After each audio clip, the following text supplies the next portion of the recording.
I've been clearing out space in here for the past while, so like, kinda got a new setup, and honestly, I kinda like it. So welcome in my fellow Japanese enthusiasts, my fellow Japanese culture appreciators, because we have another unboxing to do today. And the weird thing, or I guess, I don't know, the funny thing, whatever you want to say, it seems like all I am buying are Japanese games, but it's just because my other shipping stuff, like my other mail, my American mail, is so delayed. There's a freaking 30-day timer with Japanese buying. So every 30 days, almost like guaranteed, I'm gonna have a new Japanese package. Whereas my other mail is delayed like 60 to 90 days. So that's why it seems like I only have Japanese stuff these days, but I promise you, as you saw with the Demon Souls unboxing I just did, like I'm still buying graded stuff, there's deals on literally everything. I think I've been buying more on Heritage Auctions over the past 2 months than I have like all year combined. It's just, there's just deals everywhere. It's crazy, it's crazy. Games are cheap again. I'm even seeing on Reddit threads and stuff that people are finally noticing that prices have gone down. Like more casual collecting, right? People pointing out that like Devil's Third has gone down in price finally, and Fire Emblem has finally gone down in price. But if you go across these really popular game console libraries, I mean, everything is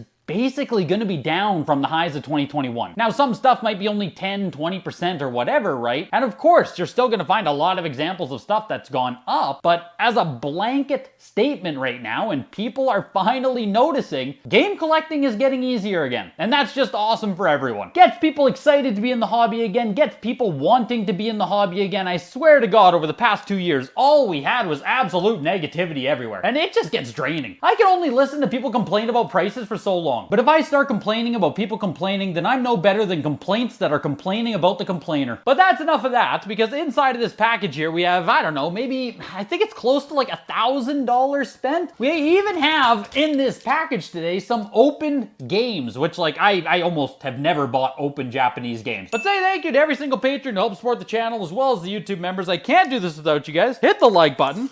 And let's slice into this thing. Hopefully you guys like this setup too. I genuinely do. I think it looks a lot better than when I used to sit in the kitchen. There we go. We got a nice package.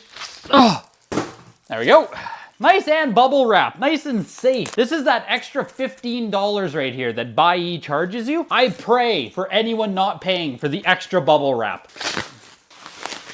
Open up here at the top. We'll start off with a big one actually here. This is, I think it's the only unopened cardboard game today, but we got an N64 game here. I tried buying this game for like 6 months and it kept selling for more than I wanted to pay, more than I wanted to pay. And then finally I got a copy. I paid like more than I wanted. I think I paid $300 or $400. And then the past week or two, another copy got posted and it sold for the minimum. The minimum in this case is still like 160 US dollars, right around 20,000 yen. Original Animal Crossing on the N64. Look at that. Look how cool that is. Animal Crossing, everybody. And of course, like always, we are just going to check out the hinges and stuff on this just to see if it has been opened before. The seller who sold it, if you guys browse Yahoo Japan auctions, the seller's name is home_255 or something. I have bought from that seller before, and the stuff that they sell is legit. And this Animal Crossing also does look legit, thank God. Like I've said before, the biggest struggle is just getting authentic brand new copies, and then you can worry about upgrading later on. Or just buy already graded copies. I mean, it's gonna cost you a premium, obviously, but you avoid the entire gamble, which is also pretty nice. But heading over to PS2 here, and this is one I bought where I'm probably gonna keep this, but I also am gonna ask my brother if he's interested, as he's a much bigger fan of this franchise than I am. But what we have is Xenosaga Episode III, and you can see the cover for the Japanese version is much sexier than the North American one. Looks to be in fantastic condition too, and obviously the North American Xenosaga 3 is like a big PS2 collector title. Even though I've never played the game, I do like collecting RPGs. I love the RPG genre, so even for North American copies, I still do have Xenosaga 1 and 2, I believe. Xenosaga 1 and 2 really aren't that expensive either, so I mean, I'm not really bragging about much, but cool games. We'll dig into this brown envelope here. This is what your packaging would look like if you don't pay that extra 15 bucks. Like, they're just gonna throw a whole bunch of envelopes into a box and you don't get all of this wrapper. So like I said, if you're buying anything of value, like,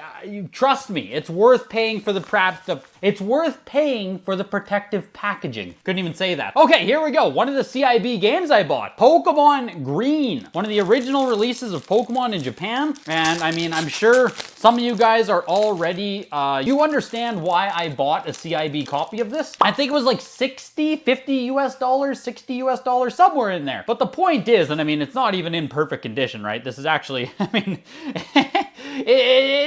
it's got some obvious wear all over it, I will admit. But the thing with Pokemon Green is I have fully accepted that I will probably never get a brand new copy of this game. It just probably won't happen. They aren't common, they aren't available, and if they do ever come up, they cost multiple thousands of dollars. So we got the Pokemon manual though, we got a Game Boy Pocket manual, we got battery warning, and we have a nice map of, let me just open this up here, I'll actually show you guys the map. Should be a map of Kanto, right? Look at that! The Pocket Monster map! Which is actually, like, this is freaking awesome, right? Like, why did North American copies not include maps like this? So, I wanted to get myself a copy of Green for the personal collection. Now at least I have one. Obviously, I mean, I would like to upgrade it. This copy isn't that nice. Like I said, it was kind of a FOMO purchase. I've been buying Japanese games for like 2 years now. I never bought a Green. So now I have one. Now I don't have to worry about it. Now I don't have to think about it. Coming over here though, and I don't know if I even, like I might have overpaid for this. I just don't know. I will fully admit that sometimes I fly blind with this and I just kind of, you know, I'm just kind of guessing. So I think I paid about 170 US. It has a crack on it as well, which I didn't realize until afterwards because I'm kind of an idiot sometimes. I'll show you guys what we got here if I can get into this last piece of tape. It's inside a little case. One second. It's inside a case. You only get to live this once, and I may want to make sure that your guys' experience is as good as it can be.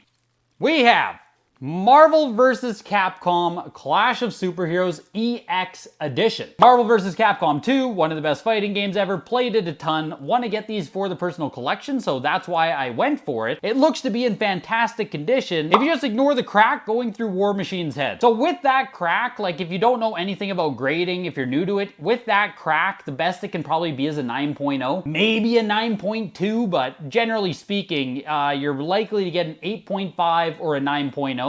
If you have a single small crack and everything else is really good. The same with the Leaf Green, right? I'll now try to upgrade this in the future, but now I'm happy I own one. I don't have to like worry about not owning it. A nice green envelope we got. What is this? Oh my god, okay, this was cool. This was really cool. This was crazy, actually. We have a North American video game here, because I'm the kind of guy to browse Japanese auction sites just to buy North American video games. But every now and then they do get posted, and sometimes they completely fly under the radar. And this is one of those times where this game just like no one bid on it. Literally, it was me and one other person who bid on this game, and it sold for almost the minimum. Like, I think this was 10 Canadian dollars, like 8 US bucks. A factory sealed copy of Champions Return to Arms on PS2. Like, that is, this is pretty darn nice too. Like, this is a solid copy of Champions. I think it's close to $100 factory sealed, somewhere in that range. I was bidding it up to like 50, 60. I was hoping to get a deal, but like when it sold for $10, oh, that is the stuff that Japanese dreams are made of. So this one might be an upgrade or it's just going straight into the resale pile, but either way, like that's, you know, reselling that is gonna pay for the Pokemon Green. Rip inside of this one, we got, the heck is this? Oh my god. Okay. This is really cool. This might be completely a waste of money. Like, again, this might be an overpay.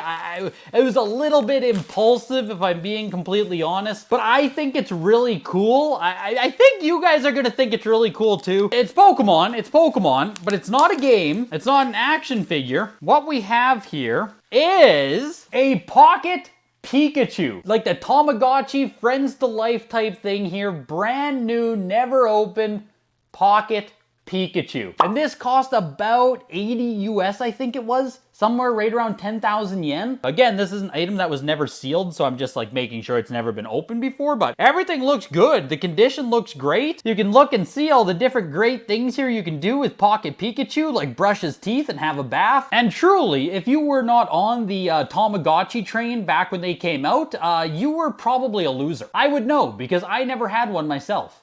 But this thing just transports me back to the days of them. Like, oh, I didn't have my own, but obviously I was still playing on them daily. You know what I mean? For like 2 years. This was everything. I don't even know if anyone grades this or anything. I'm really not that concerned. This is just, that's staying in the personal collection? Absolutely. I've started buying more random Japanese crap like this. You can see the tablecloth I have here too for Super Mario Kart. Is that a good thing or a bad thing? It feels like a bad thing. Just gonna grab these last few things out here so we don't have all the bubble wrap sitting on the table. We got here 2 PS2 games, I think, inside of this one. Pretty sure these are just cheap games as well here, but they were selling them as a bundle. And there was one game I did want, so I just bought the bundle of them. Pretty sure these were right around 35 US, give or take. I always clarify because I'm Canadian, so like, these were 45 Canadian dollars, but no one cares about Canadian money, so I just try to convert it for you guys quick. But first game we have here is Senken Densetsu number 4, Secret of Mana number 4. If you guys don't know, like, they kept this series going in Japan. Like, Secret of Mana was bigger over there than it is over here. So I've never even played the original Secret of Mana. I'm an absolute fraud. Even though I have a beautiful CIB copy right here, I've never played it. Is Secret of Mana truly worth playing still in 2023? Let me know. But that's the first game, and that's the one that just was included. Now I have a copy of that. I'll probably sell it, honestly. I don't know what it's worth, 20, 30 bucks, right? There's not much there, but what I did actually want is a game that I did grow up playing here, and that is Dark Cloud on PS2. Like I said, I'm a big fan of this genre, so obviously I did play Dark Cloud as well growing up. Dark Cloud was good, but I did find Dark Cloud a bit monotonous. Like, it wasn't amazing. If I had to give it a review, I'd give it like a 6. Like, it's fun, it has a pretty addicting gameplay loop, but it was freaking tedious to play. It definitely had its issues. Still looking for the other CIB that was included in this order. This one does not feel like it's it. What the heck is in here? Okay, here, this is, this is cool. Another fighting game for the collection, and it's actually another Marvel vs. Capcom. This being standard edition on the Sega Dreamcast. So I'm pretty positive it came out on the Dreamcast, I don't know, not that much earlier, but it came out on Dreamcast first, if I remember correctly, and then PS1, like, I don't think there was a large gap in between them, but so we can see the Dreamcast version and the EX version next to each other. They basically look the same on the cover. The backs have a little bit of difference to them, but still, really not much. But happy to have them both in the collection. I'm almost done buying copies of Marvel vs. Capcom, I think. I still would like to get Marvel vs. Capcom 2 on PS2. I do own it on original Xbox, that's more affordable, but I would like to get a PS2 copy as well. And then I still need to get a North American copy of number 1, which, oh man. Especially the PS1 copy, North American PS1 copies of Marvel vs. Capcom, that's an expensive game. Not sure what this is. I don't even know how to open this box. This box is a very complicated Japanese puzzle here. Like, look at this. How do you open this? All I'm doing is just like ripping it apart, which I guess is gonna work. Big burly Canadian man not know how to open Japanese box. Here's the other complete in box game I was looking for. This is on the original Famicom. It is Dragon Ball, and it's another one of these instances where I doubt I will ever have an opportunity to buy a brand new copy of the game. So because of that, I wanted to get myself a nice CIB. Or at least I hope this is nice. The leaf green didn't end up being that nice. I would call that a flop, honestly. The pictures looked nicer than the game was, so I'm hoping at least this one is as nice as advertised, because this one is going straight into the personal collection as well. Almost all this stuff today is actually personal collection stuff. Kind of awesome. So what we have is the original Dragon Ball Shenron's Mystery right here. I'm pretty sure it's called Shenron's Mystery. This is not the first ever Dragon Ball game, but it is the first Dragon Ball game on Famicom. The actual title of like first Dragon Ball game on home console belongs to, it's like Dragon Ball Secret Area, and it exists exists on the Super Cassette system, I think. Like, it's a Japanese only, Japanese console, very, very niche, but because it is the first Dragon Ball game, even complete in-box copies of it sell for like $200-300. So I still need to get a copy of that. But I was able to get a copy of the first Famicom game. And this was like 50 US, I think. So now this game, I'm pretty positive this is what we got in North America, but we got it as Dragon Power. I'm pretty sure they didn't have the actual licensing to use Dragon Ball or everything, so they just like slightly changed all the names, but it is the same game. The box itself, I mean, it's not perfect, but it's certainly not bad. It does have a lot of staining here on this side, which is unfortunate, but no big creases or anything. Like, it's really not bad. The cartridge itself looks fantastic in here. Super happy about that.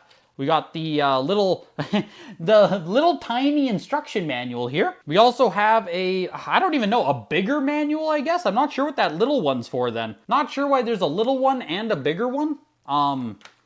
Now, just go ahead and drop it. A Bandai Famicom press, a little insert here, has Makafumu muscle on the back, Marikama muscle, Ultimate Muscles on the back there. I can't remember what the heck it's called in Japan now. And this is the piece that I actually wanted though, this little insert here. It has like a dragon scroll. I think it just talks about the game, but I looked at a lot of copies of this game and this little piece of paper right here was only included with, like, say 1 out of every 5 copies would have this. So I really wanted a copy with this so I can say I have a complete one. So really, the condition's pretty darn good overall. If this is the copy that I forever have for my personal collection, I have no complaints at all. This is pretty nice. Which does bring us to our last thing of the day. This is another weird postage box here. This one opens up easy though, it looks like. Oh, maybe. Okay, here we go. I bought this after the Heritage Japanese Showcase auction because I didn't win a single thing at that auction. Nothing, nada, not a single thing. Everything was too expensive. And so I bought myself a little treat, a little treat yourself, King. What I bought for myself is a original copy of King's Field 2 on PlayStation 1. I think it has a loose disc. I think it's loose inside. Listen, it's loose.